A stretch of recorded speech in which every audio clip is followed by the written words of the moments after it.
मराठीमध्ये big boss सुरू आहे, त्यामध्ये कोणते असे कंटेस्टंट ज्याला तुम्ही फॉलो करता? मी फॉलो तर करतोय बिग बॉस, पण मी तन्वी कोलतेला कोलते. ओळखतो. हो, कारण ती ती आपण लक्ष्मी लक्ष्मी निवास मध्येच होत्या. आणि ती चांगला गेम खेळते. हो, की तुम्ही राज ठाकरे यांचं कॅरेक्टर प्ले केलं आहे. काही खास अनुभव तुमचा? खरं सांगतो, मी खूप नर्वस होतो, खूप प्रचंड नर्वस होतो. मी घाबरलो होतो. राज ठाकरे यांचा ना एक ऑरा आहे, लोक त्यांच्यावर प्रचंड प्रेम करतात. संतोष डावकर सर हे डिरेक्टर जे आहेत, आणि त्यांनी सांगितलं मला तुझ्याकडून हे कॅरेक्टर एक्सपेक्टेड आहे, करशील का? पहिलं माझं हेच होतं की एक चॅलेंज आहे आणि मला हे चॅलेंज घ्यायचंय. मी ऍक्च्युली 2017 एंडला पहिली मालिका केली होती, जिंदगी नॉट आउट. कारण मी असा जरा इनोसंट आणि असा दिसतो, त्यामुळे ना इव्हेंच्युअली ट्विस्ट असा यायचा की मी विलन असायचो. तर असे कॅरेक्टर्स मी खूप केले. म्हणजे हो, मला जे समजावलं गेलं होतं की असं असं पात्र आहे आणि माहिती आहे की याचं जान्हवी सोबत लग्न होणार नाही. इव्हेंच्युअली जे प्रेम मिळत गेलं ना, म्हणजे लोकांना वाईट वाटत गेलं त्याच्याबद्दल, नाही यार हा करेक्ट आहे, हे जे करतोय तो बरोबर आहे. पण पहिल्यांदा जेव्हा असं झालं तेव्हा आय वॉज शॉक्ड की अरे बापरे,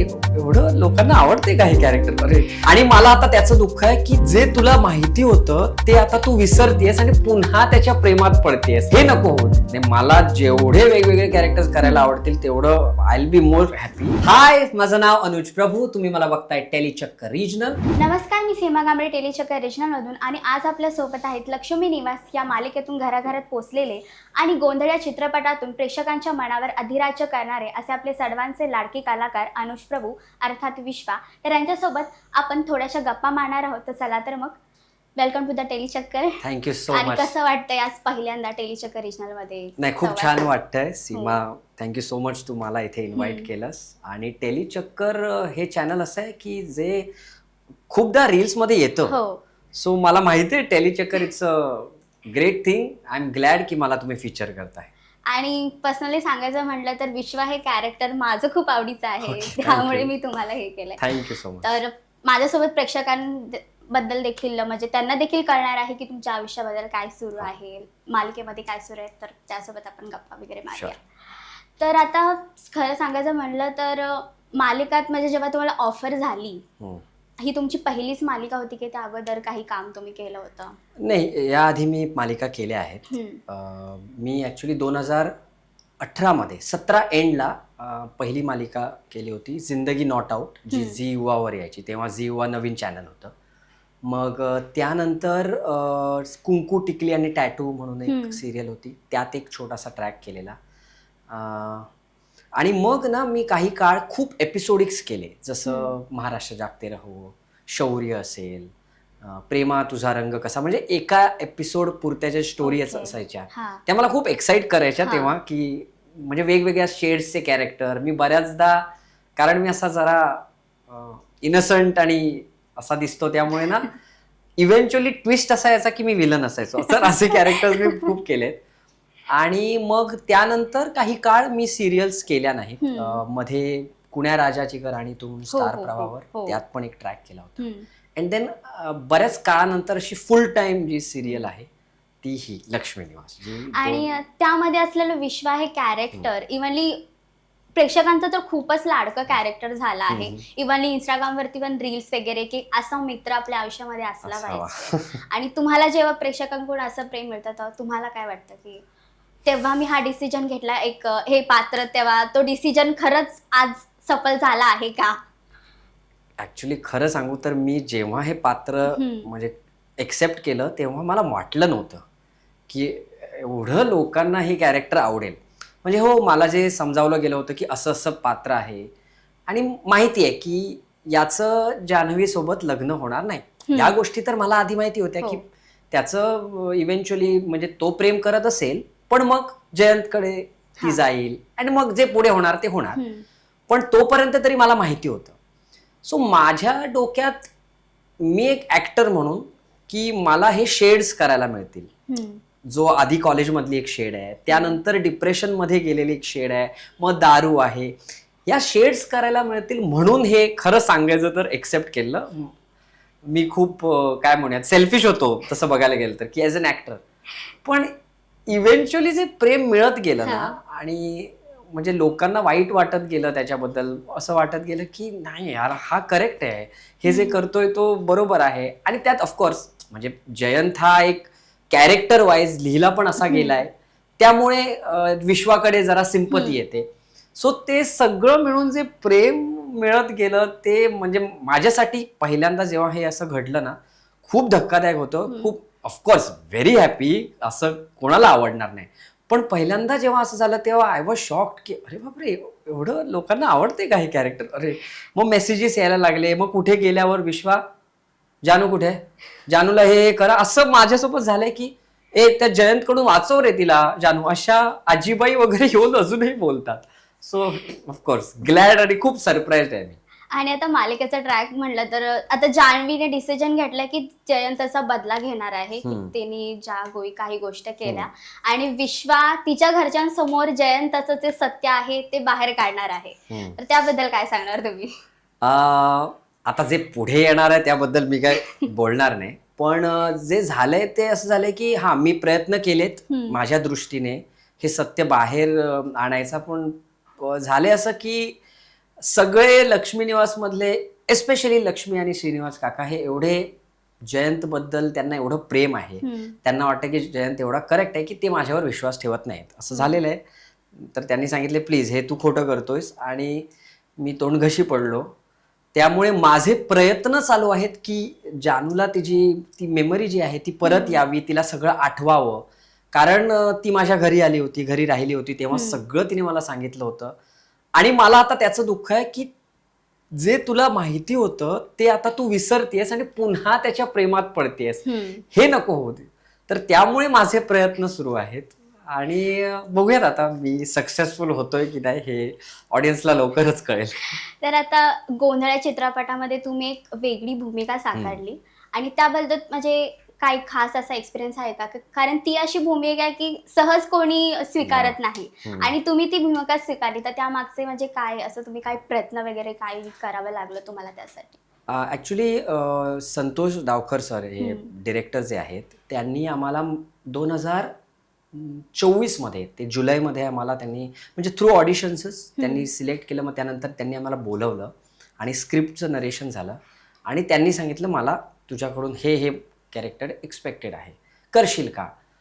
तर पहिलं माझं हेच होतं की एक चॅलेंज आहे आणि मला हे चॅलेंज घ्यायचं आहे, करायचं आहे. म्हणजे आपण बऱ्याचदा ॲज अन ॲक्टर ना असा विचार करत असतो की अशा टाईपचा रोल केला तर मग इमेजचं माझ्या काय होईल, किंवा पुढे मग जेव्हा कामं मिळतील अशाच टाईपची मिळतील का, और माझ्याकडे अशाच नजरेने बघितलं जाईल का.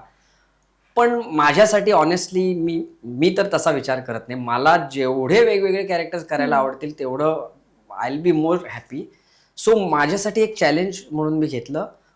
प्लस गोंधळ ही जी परंपरा आहे ती परंपरा मी गोव्यातनं येतोय. सो गोंधळ ही परंपरा गोव्यात तशी नाहीये. गोव्यात वेगवेगळे अजून परंपरा आहेत पण गोंधळ नाहीये.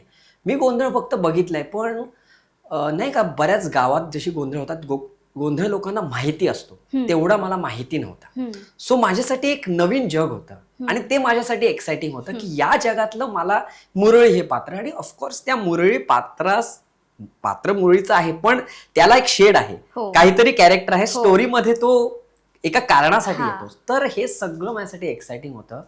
आणि लकीली म्हणजे आमची जी प्रोसेस वर्कशॉपची होती ती पण अमेझिंग होती. येऊलावरनं म्हणजे नाशिक जवळून काही गोंधळी आले होते, त्यांच्यासोबत आम्ही 2-3 दिवस राहिलो.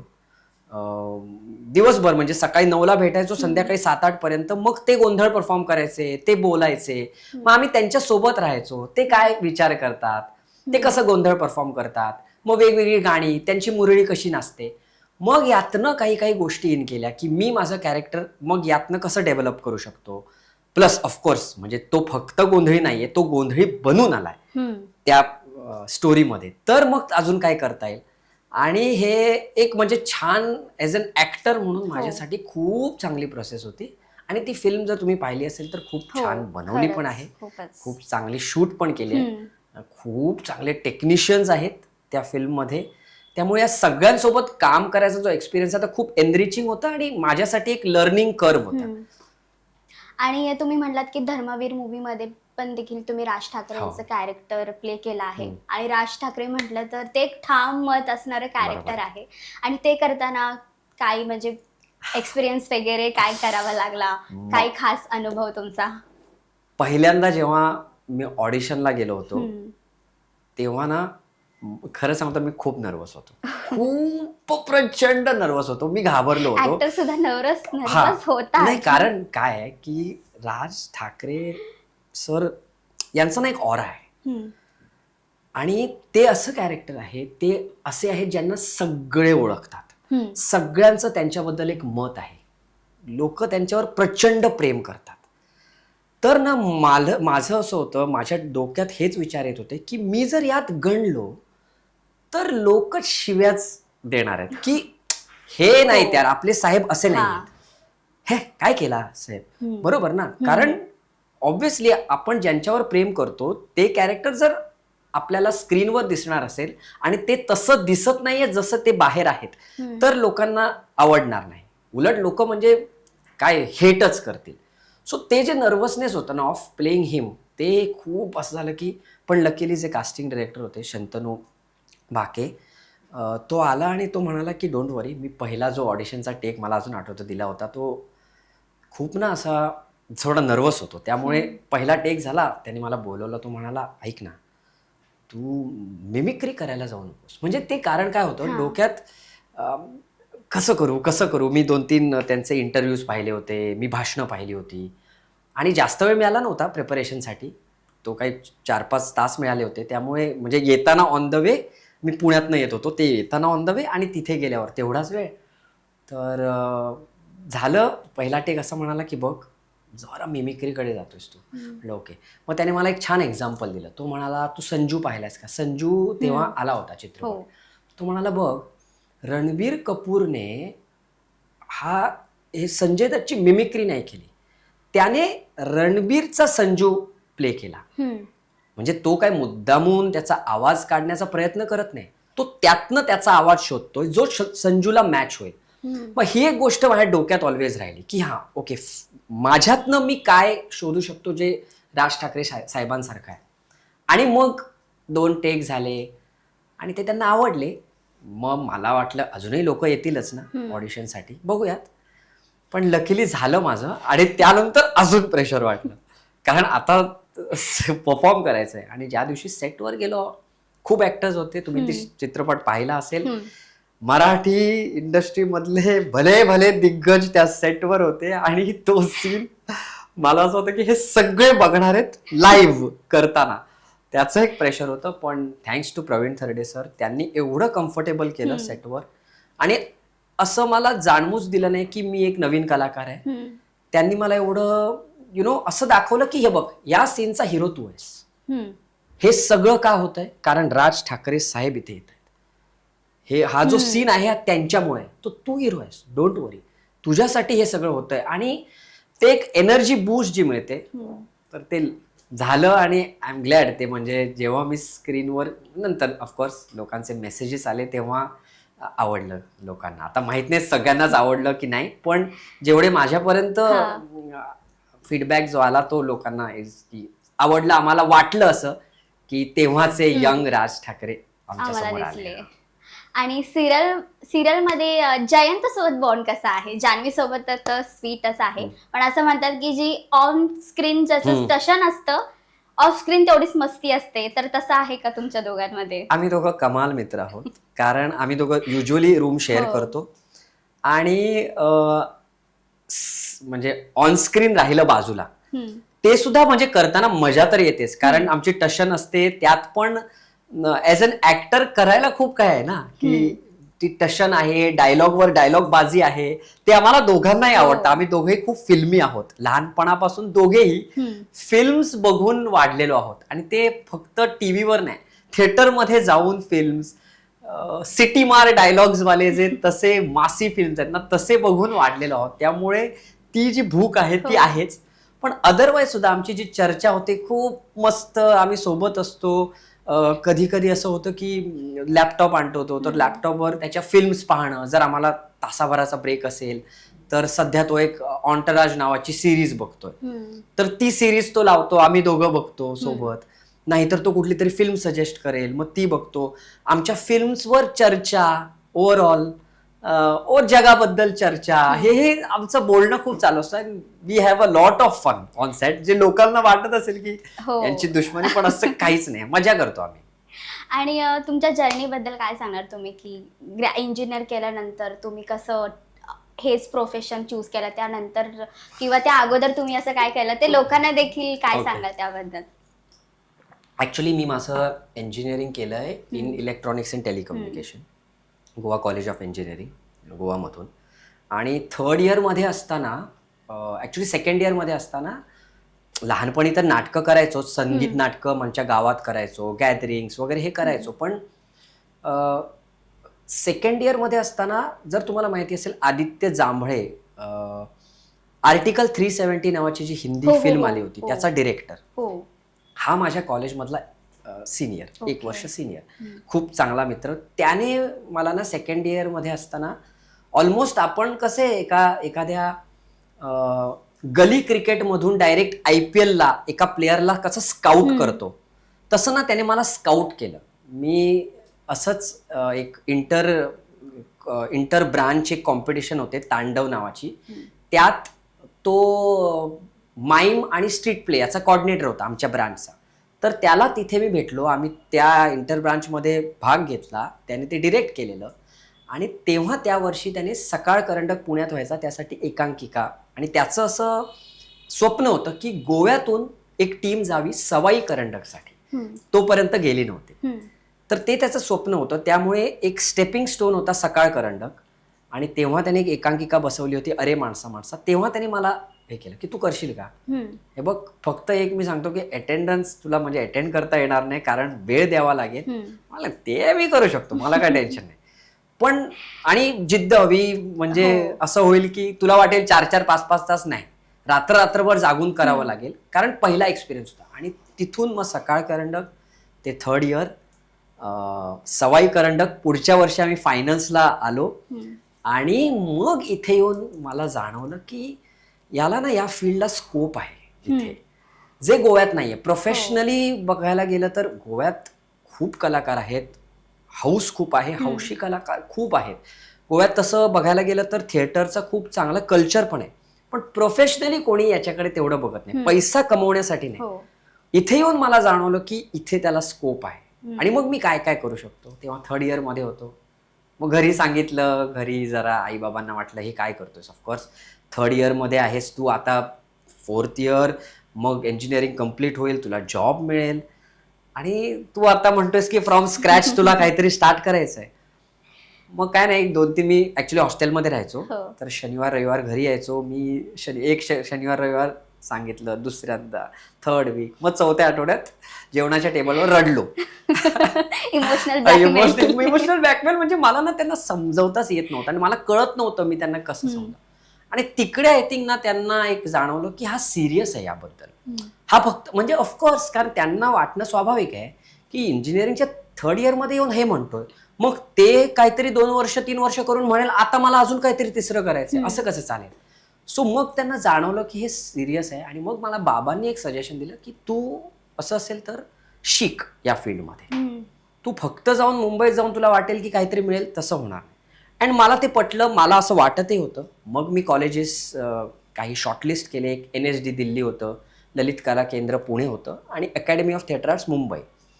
आणि त्यांची एंट्रन्स असते, एक 400-500 मुलं येतात, आणि त्यातनं 25ची एक बॅच सिलेक्ट होते.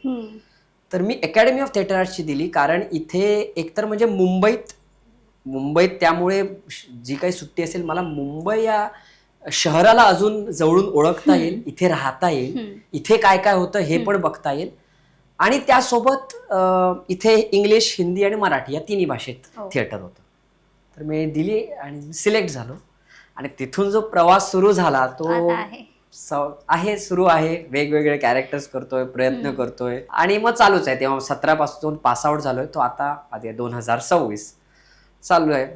आत्ता कुठे असं मला वाटतंय, personally speaking, I think Dharmaveer नंतर एक थोडासा पुश मिळाला, लोक थोडीशी ओळखायला लागली, आणि त्यानंतर लक्ष्मी निवासने एक आय थिंक ओके, म्हणजे धर्मवीर एक टर्निंग पॉइंट, एक टर्निंग पॉइंटच होता. कारण ते कॅरेक्टरच असं होतं की सगळ्यांना असं झालं की हे कोण होता रे हा मुलगा, आणि मग असं झालं. तर ते तिथून जी सुरुवात झाली, तर मग आणि मग आता लकीली गोंधळ एक असा चित्रपट झाला जो फक्त भारतात नाही तर इंटरनॅशनली त्याला अवॉर्ड्स मिळत आहेत, रेकग्निशन मिळत आहे. त्यामुळे एक ऍक्टर म्हणून सुद्धा एक प्रोफाईल मध्ये एक भर पडली.